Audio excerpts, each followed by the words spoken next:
Hello everyone, আবার চলে এসেছি একটা মিনি ব্লগ নিয়ে। আর আমার হাতে দেখতেই পাচ্ছ একটা পার্সেল আছে। এটা হলো শপিংয়ের পার্সেল, মানে অনলাইন শপিং। আর এটা তোমরা খুব ভালো করে জানো যে মেয়েরা শপিং করতে ভীষণ ভালোবাসে, সেটা অনলাইনে হোক আর অফলাইনে হোক।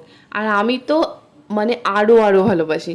তো যাই হোক, আমি দিয়েছিলাম একটা স্কিন কালারের, ব্ল্যাক কালারের, আর দিয়েছিলাম একটা টপ। কিন্তু আমার সাথে একটা বড়সড় কাণ্ড ঘটে গেছে। সেটা হলো আমার দুটোই ব্ল্যাক কালারের এসেছে, স্কিন কালারের আসেনি।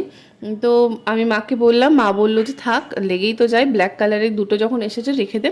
আর আমার বোন আছে, তো বোনের একটা আমার একটা, তার জন্য আমি আর ফেরত দিলাম না। আমি ভাবছিলাম ফেরত দেবো, মা বলে আর ফেরত দিতে হবে না।